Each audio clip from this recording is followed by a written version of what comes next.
Hey guys, it's Fletch from All Things Overlanding, and today I've got Scott from Adventure Further Off-Road with me. Welcome, Scott. Hey guys. Today we're going to be talking about some trips that we've been on. Scott has been on some amazing trips, so I can't wait to hear from him on all the things that he's done. And then we're going to talk a little bit about some of my favorite trips and then an upcoming trip that I've got coming up. So if you want to hear more about some amazing overlanding destinations, stay tuned.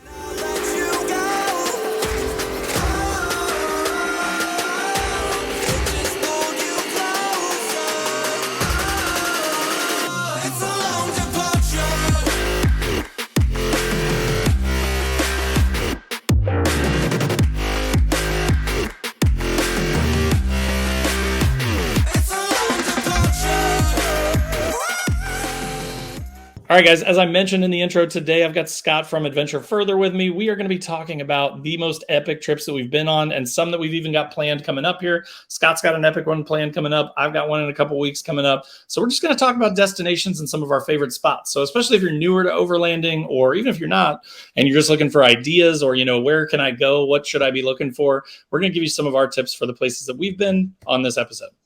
So Scott, you're the guest here, so I'm going to let you kind of go first, but I know you've been to some crazy places because you and I have talked about it. And Wisconsin, I'm afraid to say, doesn't count. It's really cool, and I loved hanging out with you up there. It doesn't have its pros and cons, right? But I don't know if we can call it epic. What do you think? Yeah, Wisconsin definitely, in my eyes, is not the most epic destination for overlanding, I would have to say. It's fun in the winter, though. Yes, in the winter, there's plenty of fun to be had. The bugs are gone, which is a huge by us. So summertime, we don't do a whole lot. It's definitely hot, muggy, and buggy. Beyond the minute you go to the Northwoods, you pretty much want to leave the Northwoods because you get swarmed by them. And leading to that, which that being us from Wisconsin is kind of prepping us for our next trip, which our next trip is actually going to be Alaska. So when it comes to epic trips, I think this one's going to top the cake for us. Last year we were in Oregon, Washington, California, Northern California. Up to this date, that was actually one of the coolest places we've been overlanding and stuff like that, because we actually took the Highway 1 all the way up from Central Oregon all the way to the coast, and then went all the way to the North Olympia National Park. Wow. And along the way, stopped and got to drive on the beach out there. And, the kids were swimming on the West Coast. In the northern part of the country, it's definitely cold. So we didn't go swimming, but the kids loved it. And we got to spend time on the beach with them and stuff. And as we made our journey more north towards Olympia, I guess people don't really know it, but there's really a rainforest in the national park. Oh. So you get all the drooping vines and stuff like that, and it's really cool. Which when we had it kind of planned out to go there and see it, but it was even unexpected for us. I'm like, a rainforest in Washington. That's crazy. Isn't that the rain part I get? But yeah, it was nuts. And so that trip was really, really cool, and we did that with some friends of ours that we've been traveling with pretty steadily, and we got them into overlanding, and they love it with us. So it's really cool. Sweet. Yeah. How'd your big, huge Jeeps do on those? Are they tighter trails out there, or what are the trails like? So a lot of the trails in the northern part of Oregon and stuff like that, it's pretty actually open. I would say open. I would say, as my Jeeps being built the way they are, I would say wasn't as necessary as you would, at least even I would have thought. Truly, it was, I guess, the best word, overbuilt. Most people with a standard. Your Jeep overbuilt? What? And it's hard to admit that, because I built it for the sole purpose of making sure I can go wherever I want, which it does take years. So, but most people with a standard 4-wheel drive, high clearance, can get to the trails that we went out there. And we did map out the whole entire trip. So at some point, if you guys ever get out that way, we give you some epic camp spots. Nice. And we're actually in the process of releasing that video coming up here shortly, because one of the coolest spots to date, and this is to date, and I'll have to get you some video and some pictures of it so you can show it. We rolled up to this camp. It was right at sunset, and believe it or not, it was on iOverlander. I don't know if you use that very often. Yeah. But I happened to find this spot on there, and we were trying to figure out where to go. we get up to this one spot, and as we're getting up to it, I'm like, man, this is like right on the top of the mountain, and the view was to die for. And I was like, all right, this is a good spot. And we had 5 rigs with us at that time. We had 5 people with us, and we set up camp. And then after we set up camp for about an hour, we all of a sudden seen the clouds start rolling in, and they're rolling in over the top of the mountains. So like we were a little bit taller than the rest of them, which crazy what we were. But as we were sitting there just enjoying the nightfall, the clouds start rolling in, and you can see them going over the top of the mountains. The clouds are rolling over the top, and before you know it, we're like, I wonder if we're going to be stuck in the clouds. Like we're going to not see anything because it's like right at that height where we weren't sure if we were going to be above it. And the coolest thing is, believe it or not, we were like 200 feet above those other ridges, and we actually were camping on top of the clouds. That's cool. it was you have video of that? Yes, we have video of it, and it's going to be in our upcoming video that Ashley's going to see that. And so, yeah, I'll get you a couple pictures of it, at least where you can see it now, and show them on here. But it was so cool. That was probably one of my coolest campsites, because all you could see is clouds for 50 miles, and we're on top of all the clouds. And underneath, like when we were coming up there that day, it was cloudy as we were traveling to this destination. And so we were kind of worried, on what it was going to be when we get there, but it was epic because the sunset was above the clouds. And as it was going down through the clouds, you could just see the clouds changing color. It was just cool. So yeah, that was probably definitely one of the best camp spots. Yeah. I feel like that's like part of the reason we do this, right? Like especially for me being Midwestern and you too being Midwestern, right? Like that's why I'm willing to drive for 2 days to get out west just to see some of this. It feels like you're in a different like planet or something. Like it blows my mind. Compared to here, you just don't get that. And being in the Midwest, we do love being here, but you just like in Wisconsin, we're so far away from any sort of mountain ranges where you can see something like that. When you're out there, it's not quite a dime a dozen, but the opportunity to get those kind of views is a lot greater. And so, even going down to Kentucky and doing the Red River Gorge and stuff like that is more satisfying, is probably the best word, than, camping in the woods in the middle of nowhere here. I feel that.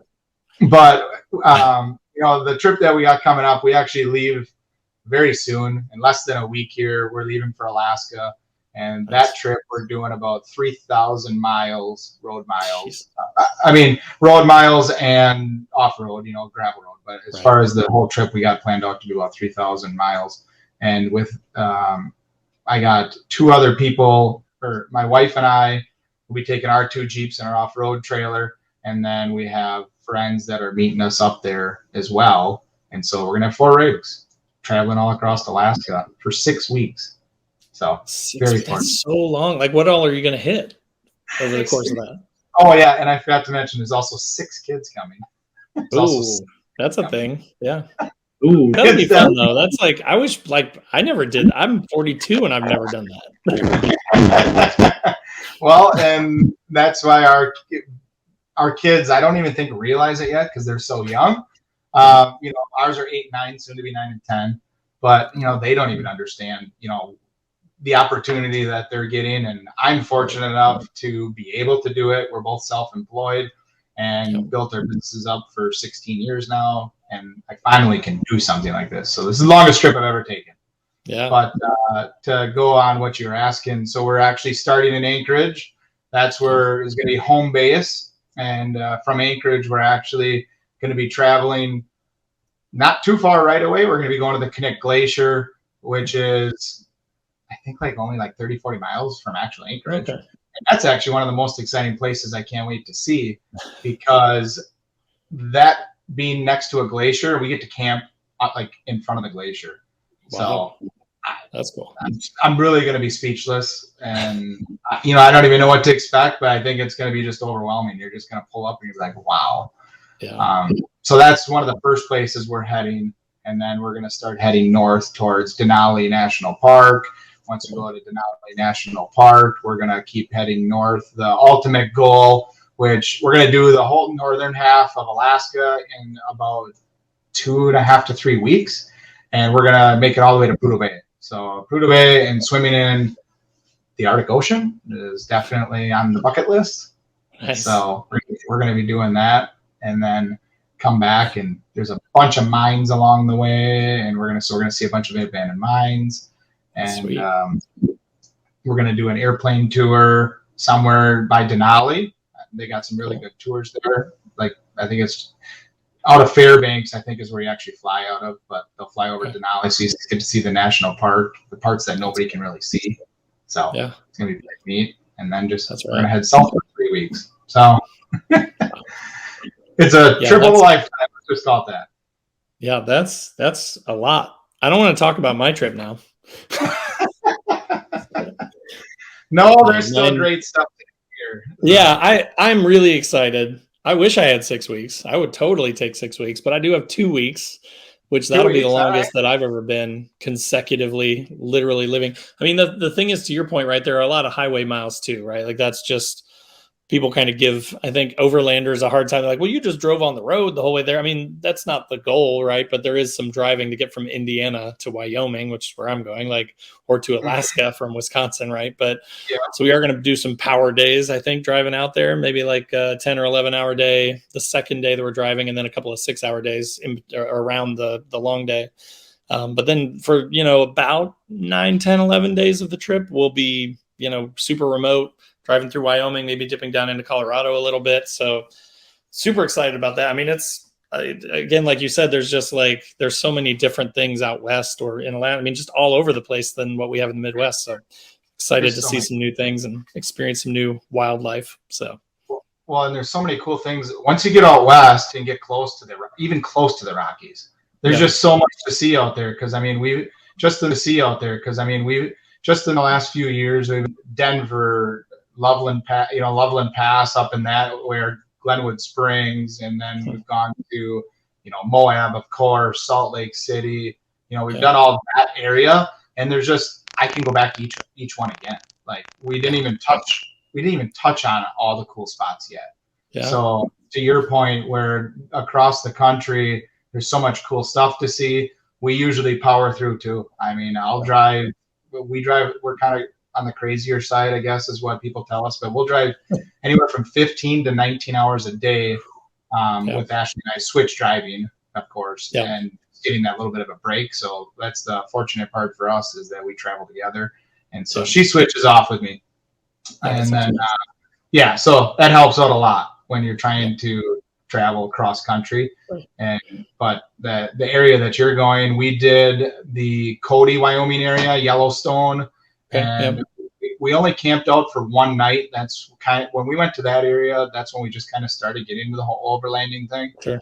We were more the RV and off-road jeeping, rock crawling. So we didn't really do any remote camping in that area. But I'm actually jealous. I want to go back there. I want to see everywhere. I don't want to stop. So, so I can't wait to see your video and recording of it, because then it just gives me, the excitement to go out there, either with you the next time or with, with ourselves. You know what I mean? Yeah. It's so fun when you have a chauffeur.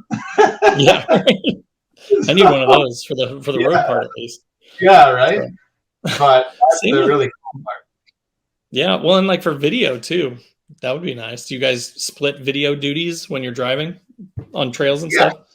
So videos, we actually have our rig set up now, because when we started doing the off-roading and camping, we actually didn't do any YouTubing whatsoever, had no intentions of it. But because everybody kind of talked, and said how great it is, and obviously meeting people like you, which is amazing, and we've had such a great time meeting everybody, that now we have both rigs actually set up inside, where they have cameras inside, and then we have not only do we have a camera on us inside, we have dash cams, and then we actually have our standard cameras that we each have our own filming camera. So when we get out of the truck, we don't have to go ask each other for a camera. We did that for a while, and that got to be old fast. Yeah, I bet. I'm like, sweetie, I need the camera. I want to go film this. And so then I have to run back 100 yards because she's either in the back of the group or something and grab a camera. Oh, God. For this trip now we're doing it. But the greatest part about the combo with her and I is that we each have something different that we want to film. Yeah. So, you know, whether I'm in the back of the group, she's in the front of the group, you know, we're filming the two different perspectives, which is something that we don't see a lot, you know, on YouTube. And even that with family stuff, we're trying to orient it a little bit more towards the family and that way. So, I mean, we're excited to keep developing our skills. Yeah, because I'm a total newbie. So you could start a YouTube for newbie channel, and that's gonna be me. Yeah, well, I mean, that's YouTube taught me everything I know, and I'm still consider myself very amateur. So you're doing fine. You're doing pretty good though. All I can say is your videos are definitely great. So I like to watch them. So I like to watch them. So, but I mean, so we're actually she's doing all the editing for it, and now that we have a full setup for each of us, the biggest thing is for Alaska. This trip, I wanted to make sure that we didn't miss anything. Yeah, you know what I mean? Because it's not like I'm just going to be like, all right, we'll go there next year, you know, to Red River Gorge or Wyoming. I'm going to be like, all right, you know, it's only 18 hours away. It's 70 hours, 70-hour drive to get from here to Anchorage, Alaska. So yeah, we want to make sure we had our bases covered. And this year, for this trip, we definitely do. And so I can't wait to see how much better the rest of our trips are going to be because we have the gear to make it easier for her and I. So yeah, that's cool. That's awesome. Yeah, it is. That's one thing that I've kind of picked up on is I want to, just like you, I want to go everywhere, right? But I was like, so I hit up my buddy Will at Venture to Roam before when we, you know, figured out that this whole Canada trip wasn't going to work because wildfires, Canada's closed down. And I was like, hey, buddy, like, would you mind sharing your Idaho BDR stuff? Because he did the Idaho BDR. And he's like, yeah, of course. And then I'm sitting there and I'm talking to the other guys that we're going to go on the, you know, the Canada thing. And we're trying to pivot to this new thing. And someone had mentioned the Wyoming thing, which is what made us think about out west. And I was like, well, I could probably get us Idaho. And I mean, I'm thinking they're right next to each other, right? Like it can't be that far. No, it's another like 10, 11 hours just to get to Idaho each way, right? So then you're basically adding 2 more days, 2 more 12-hour driving days to the trip just to get to Idaho. So then all of a sudden we're 6 days, 5 days, 4 days of driving if we really do like 15-hour days like you're talking about with energy drinks and, you know, that's illegal drugs. Yeah. Power through it. Absolutely. Yeah. So Wyoming's close at like 21 hours. So yeah. And is that you guys starting in the Laramie area or something like that? Probably. Yeah. So we were going to run it from the bottom of the top and start in Bags, and then I can't remember where it ends. So now we're the first night we're meeting in Iowa, and then we're doing about 12 hours over till we're only about 5 or 6 hours out from the top of where whatever city the Wyoming BDR ends in normally. And we're going to start and run it from the top down. Cool. Awesome. So, yeah, I don't even know it. It's in my GPS, but I can't tell you off the top of my head. No, that's cool. I'm not leading the thing. Don't worry. It's is not, anybody, you know, this is one thing that we came up with, and I know some people might bash me for it or whatever, but I want to be prepared for this trip. And with this trip, I had it in New Mexico, and it was awesome. Are any of your guys going to have the mobile Starlink? I think one guy will have the Starlink. Then I got a Zoleo, and I think 2 other guys have Garmin inReaches. So we definitely have satellite communication for like minimal texting and stuff. But then I do think one guy has Starlink at his house because he's so remote in Michigan that he has no service or anything. So I think he said that he may bring his just to like set it up if we need it. So what I actually did is, because we're going to be so remote there, I wanted to make sure we had communications. And I mean, I have a Garmin and I have a satellite phone. Believe it or not, the service actually works with each other. I didn't know that until after I bought it. I went to pay for the service for the satellite phone after my Jeep started on fire in Utah. God, that was scary. All I had was my Garmin. And so after that Jeep fire in the middle of Lake Powell in the middle of nowhere, I was like, yeah, that's never happening again. And so we ended up getting that, and it was just like it wasn't enough. And so we ended up doing the Starlink, And I got them. I have, and because our cabin up north is so remote, we had Starlink for up there. And I was like, you know what? I want to have the mobile Starlink. So not only do we have the satellite communications and stuff like that, but we also have the mobile Starlink that's mounted hard mounted to the top of my rack on my Gladiator. And I tell you what, it's truly game changing. And the reason I say game changing is because when you're off road, and you're trying, you download your maps, right? Well, sure. when you download your maps, the satellite views always lag, always. And you're like, oh, come on now, let's go. And so now when we were in New Mexico, that was a New Mexico trip this spring. We did a 2-week trip down there. That was our pre-trip for Alaska.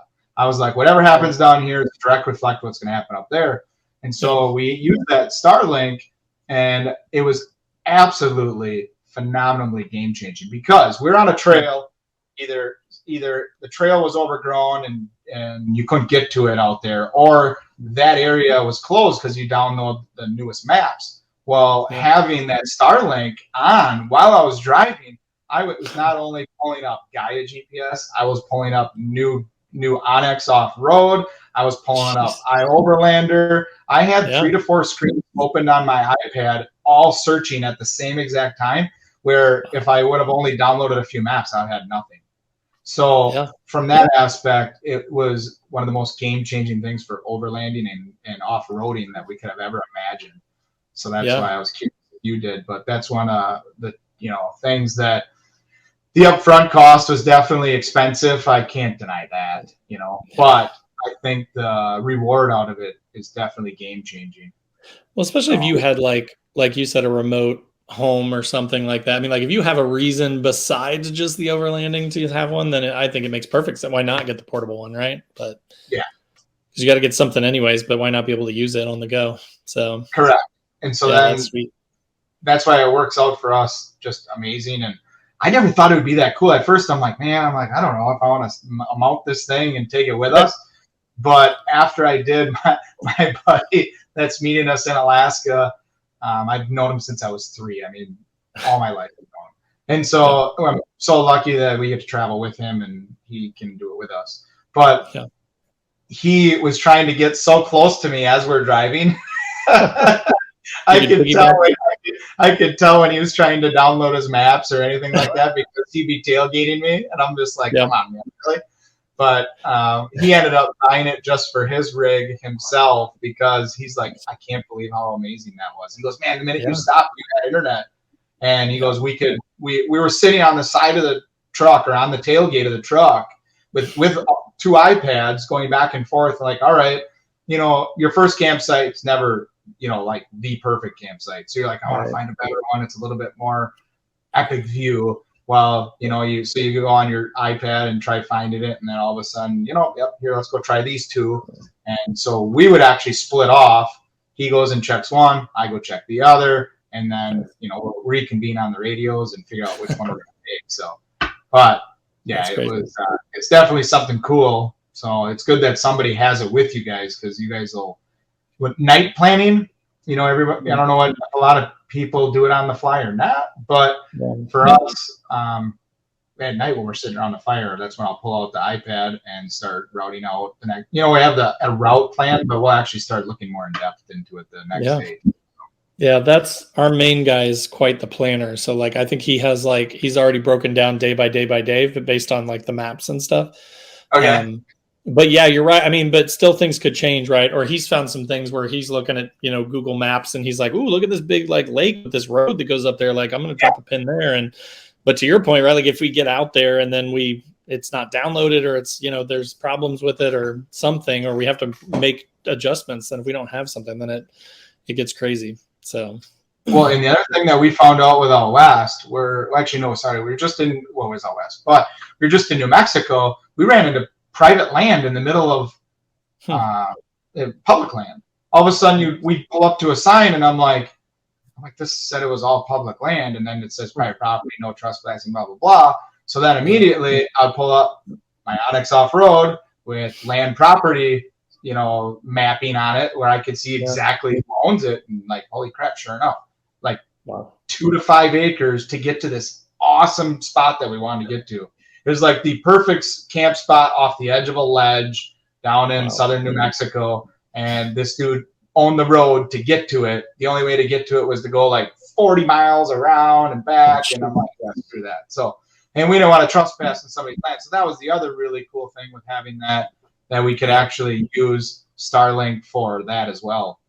So, like I said, it's one of the probably better things that we've done. And like most people will probably bash me for it and be like, you don't need cell service and you don't need service. But I'm telling you, I don't need to talk to anybody on the phone. It's not about talking on the phone.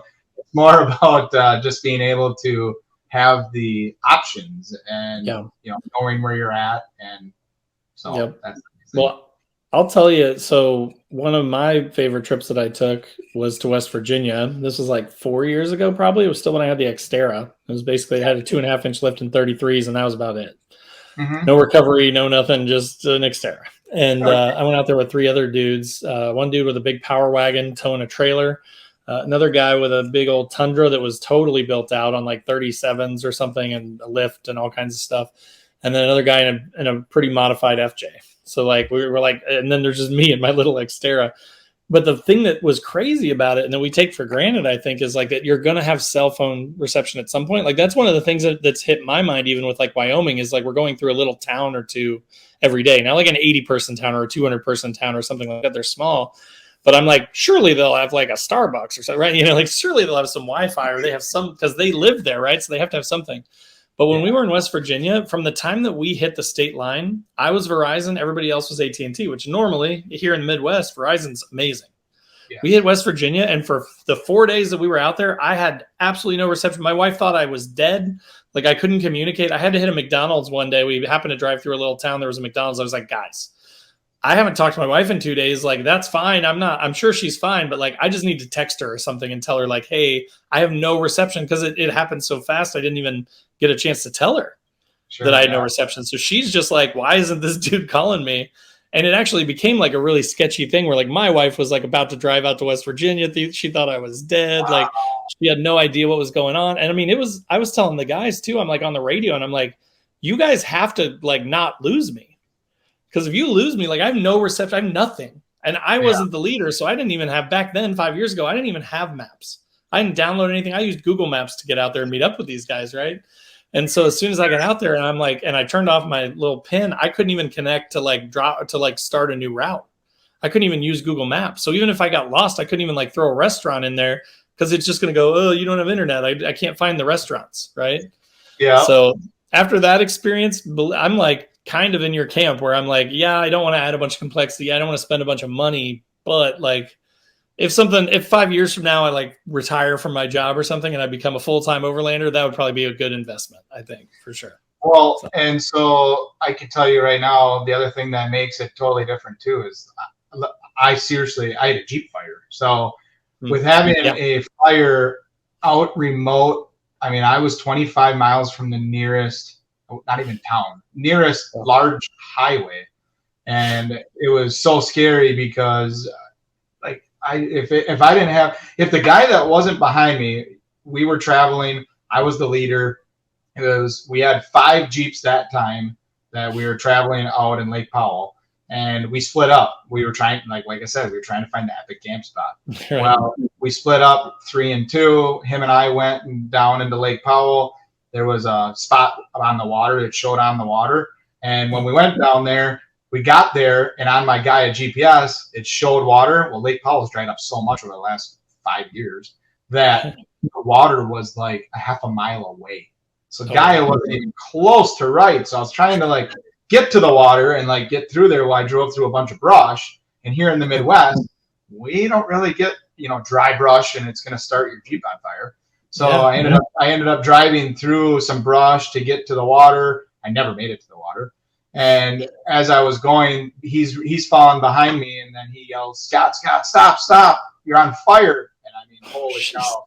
Like, I mean, I went from, having just driving to freaking out and trying to get this fire out. And the minute I got out and grabbed my fire extinguisher, which not all fire, I learned a lesson. All fire extinguishers shouldn't be treated equal because my fire extinguisher made the fire worse. Oh no. Yeah, so it actually made it spread like four times worse than what it was just from me spraying it. So I had an automotive fire extinguisher, not a, I guess they called it a household fire extinguisher to put out brush fires in construction. So it was more for like electrical or something. Yes, electrical, fluids, if you have gas and stuff like that. Yeah. I bought it for my Jeep. I mean, who would have thought I was going to have a brush fire? Right. But, in your Jeep. Yeah, exactly. And so the brush got up in the skid plates, got to the catalytic converter, started the whole Jeep on fire. Wow. And with me being so remote, we got the fire out and fixed the Jeep, loved the Jeep, and saved it. But it's just one of the scariest moments we had with not having no cell reception. All I had is my arm split off from me, and she was with the other two people.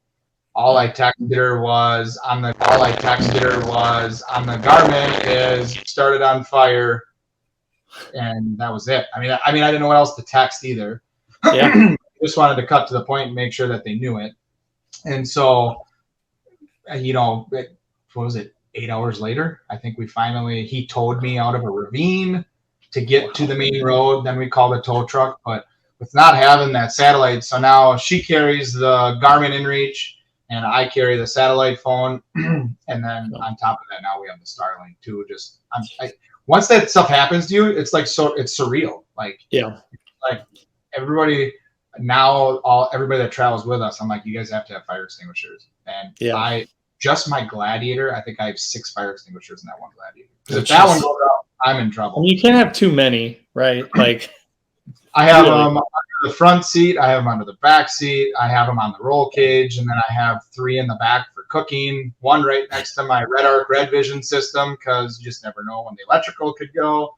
So, I have them strategically placed throughout the vehicle to make sure of it. But, if nobody's got a fire extinguisher, I highly recommend it because you just never know. I never thought it happened to me, ever. Yeah. And it did. Yeah. So, well, it's funny that you say that because when I was in West Virginia, it's the other interesting thing before I even dive into that is that you said, when you go someplace different, right? Like it's funny. All the keyboard warriors, I'm sure, like, you don't need Starlink, you don't need nothing. You just need a backpack and a 4x4, get out, but like, that's the thing. Right. And this isn't to make us sound like noobs or anything, but like, I've been camping for probably 30, 35 years. I mean, since I was a kid, we would walk out, we lived in Southern Indiana, and like, there were quarries and all kinds of just wild woods behind my house, and we'd go out there every weekend, go camping and stuff.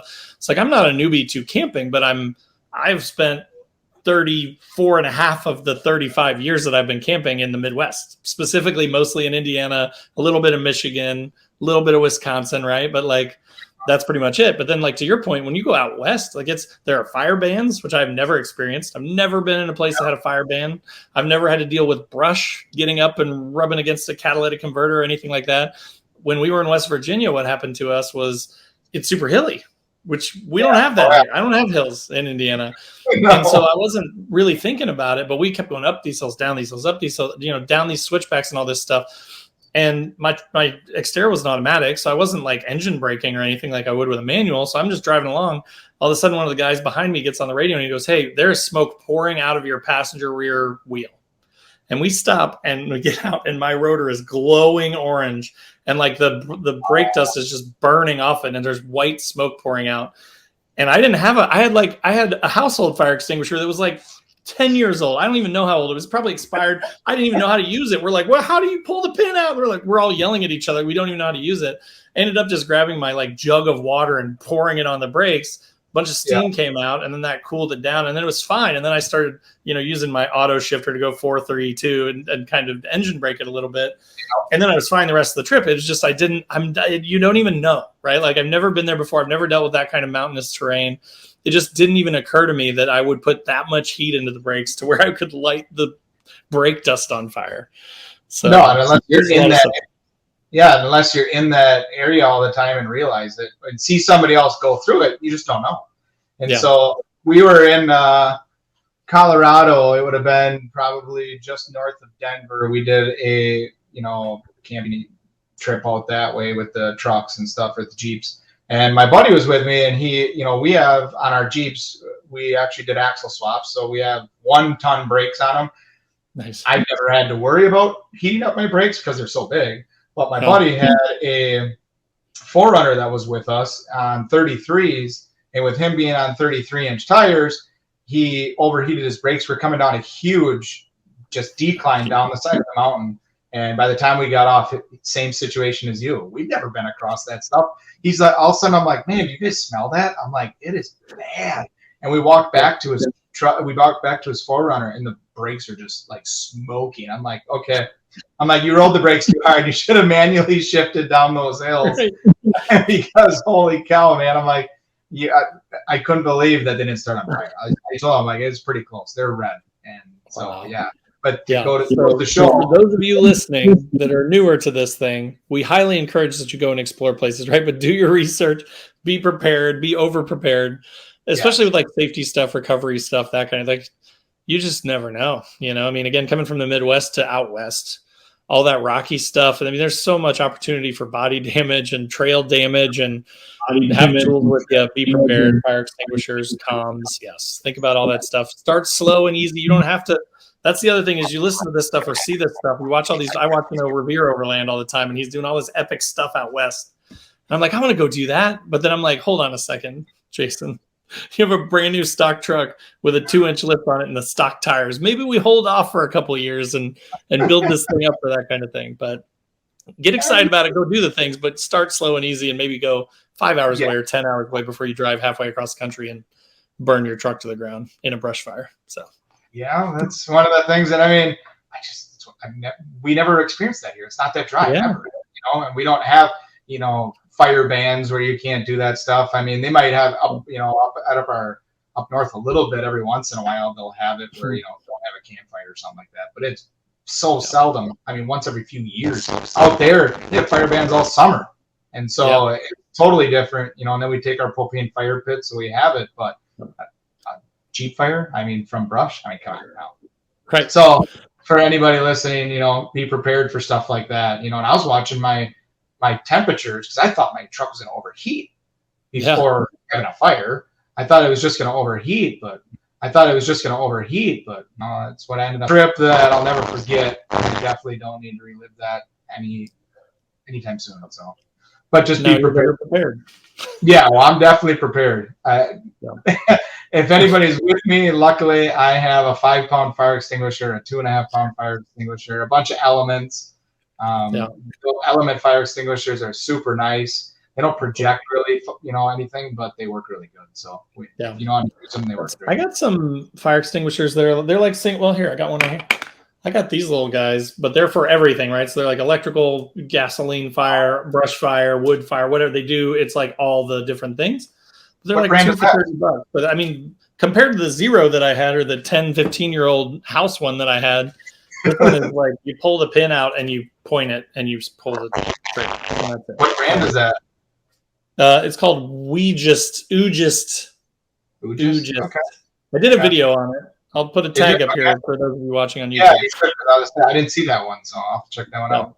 It's always nice to have options, especially them elements are like $80 for one. I know. It's so cool, but I'm like, but they last anywhere from 50 seconds to 100 seconds. So really? Take a standard fire extinguisher that only lasts like between 8 to 10 seconds. Your standard fire extinguisher. I don't know. And so that's what a normal fire extinguisher will do. Yeah. Extend that out 50 to a minute, and so you can actually get a fire out because of the longevity of the chemicals coming out of it. So that's the only thing. I wish if I would have had one of those, it would have saved me. I'd have lit it up and just held it up there, and it would have just put the fire out. But I didn't. So so they're not cheap, but we use them, and I have them in each vehicle now because you just never know. So it's a good thing to have. Better safe than sorry. Absolutely, especially for all these remote trips that you're gonna potentially be doing, and what we're gonna do, and nobody's there to help you. So yeah, you are really on your own. Well, that's another thing to think about. I watched a guy's video that did the Wyoming BDR that we're gonna run, and he ripped a valve stem out And that's something I think nobody thinks about, right? Like nobody ever thinks about the potential of that. But I mean, if you're doing anything rocky and stuff, I ripped one out in Hoosier National Forest being stupid, trying to get back to this campsite to shoot a video. And it was really rutted. And I was like, I can do that. And I did. I went down, no problem, did my little video, drove back out, got like 10 miles down the highway. And all of a sudden I felt the truck go. I felt it go. And I just lost all pressure. I think the valve stem just like broke off. It was like damaged, but not broken. And then as I'm driving down the highway, I started to feel the truck leaning, and I'm like, uh-oh. And I started to slow down. And as I did, the whole tire blew out. And I had to limp it and like change my tire with, 33s with a freaking farm jack on the side of the road with trucks driving by. It was terrifying. But Colby valve stems, man. You've heard of those, haven't you? Not Colby. I have not. Colby valve stems. I swear by them. They're amazing. They're like 2 for $40 or $40 a piece. There's something. They're really reasonable. But basically what you do is, so I grabbed the old valve stem. It was hanging by a thread. It basically broken all the way off. It was still attached by a little piece of rubber. And I just pulled it out. Or they say too, if it's like broken all the way off, you can just push the inside part in, just like push it in with a screwdriver or whatever you got, your key, just push in the old valve stem.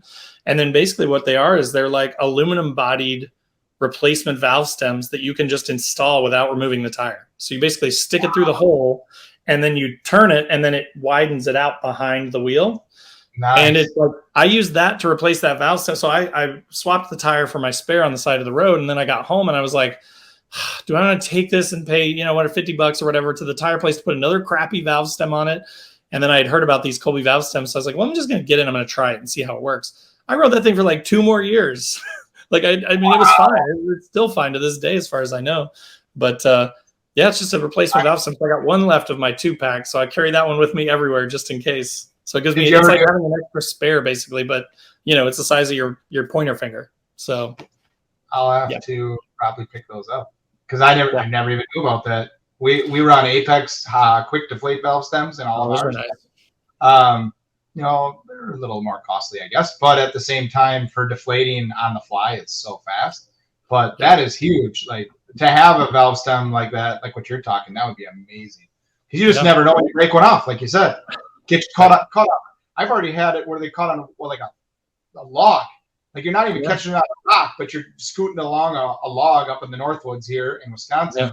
Yeah. All of a sudden, it just catches that back tire and it wedges inside, and you rip that thing right off. So, yeah, I didn't even know about that. So I'm glad you said that. I guess maybe that'll be my travel pack. Yeah, you have to, because that'll be in the travel pack to Alaska. Yeah. They're nice to have, and anybody can use them too, right? Like I think they actually came up with the idea first for like tractors or like UTVs and stuff. So they make them for everything. But then they were like, oh, we should make these for like passenger cars too, right? Because it's genius. But now I'm just sitting there thinking about that being on the side of the road, using that farm jack, watching it scoot on the concrete and freaking out, not having jack stands because you use that. You lock it in and you're like, well, hope no big truck comes by and blows it off. And then I'm changing the tire where I could have just left it sitting there on the flat tire, put the valve stem in, twisted it. You don't even need tools. You can do it with your hand and then put my air compressor on it and aired it back up and driven home, Just would have saved me an hour of time and effort and taking stuff apart. And yeah. Oh yeah. So, on the way home from New Mexico, we had to switch my bead locks. I had my bead lock wheels. For some reason, I don't know if they were over torqued or what, but I was blowing bolts. There's 25 bolts in it. And I replaced 19 of the 25 on the way home from New Mexico. So I can relate to changing the tire. Finally, I was like, all right, we're done. I'm just going to change the tire to get this done. I'm not going to keep doing this the whole way home. But 19 later, I mean, holy cow. Luckily, I had extra bolts. We carry extra ones, but yeah. So, no, absolutely. But yeah. Cool. Well. Cool. I'm trying to think. Have we touched enough on trips and preparedness and that kind of thing? Probably, I think. I would say so overall. I mean, the other golden rule that I would say to anybody is, if at all possible, don't travel alone.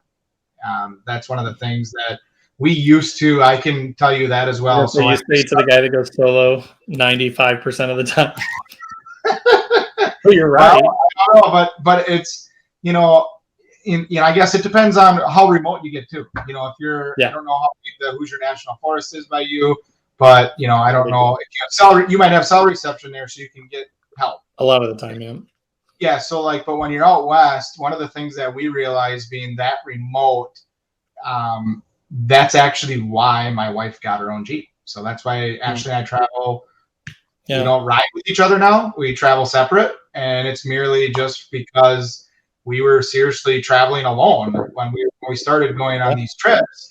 We were taking our motorhome with one Jeep, parking the motorhome at a campground. That was our base camp, and then we go for like a week around it, then come back to the motorhome and then go around again. But we were just so worried with seeing other people's videos and stuff that happens, the Jeep breaking down, or snapping our axle, valve stem, something, anything like that. That we now just travel together, and it seems to be recovery. Yes, because I've already been in a few spots when we were out there. I think we were in Colorado, and I was going down a ravine. And when I was going down it, I slid sideways, and I almost actually rolled. And luckily, she was behind me. So instantly, she hops out, and she knows how to use all of her own recovery gear, which thank God she learns fast. And so she hooked up the winch to the back corner of my bumper and pulled me back out so that I could get out. And so, that's the nice thing about having an extra vehicle. If I would have been alone, I mean, I could snatch block off a tree backwards twice. You know what I mean? Yeah. But having her with us and being in areas, it's so much better. So that's actually why we started traveling alone. Otherwise, we did the same thing you did.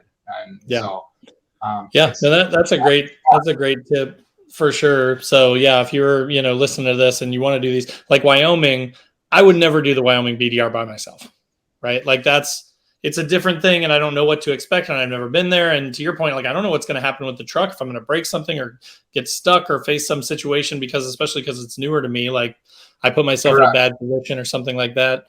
So, and there's also something to be said for like expertise and breakdown of jobs, right? So like with our foursome that we've got going to Wyoming, we've got an EMT guy. So he's an EMT by trade. He's a firefighter and an EMT. And he also has a galley. He's towing a trailer with a full galley for cooking. So he's kind of like our chef / EMT. Then we got a guy who's military, and he's like security, right? So the bears and whatever, if there happens to be anything there, I'm sure he's going to be armed, right? So he will have our back from that standpoint. And then we've got the main guy who's like the leader, and he's great with maps and has done all the research and knows the weather and all that sort of stuff. And then there's me, who's just like the tag along. I'm just the guy that comes and I'm going to shoot some video, But I'm fortunate enough to get You're the videographer.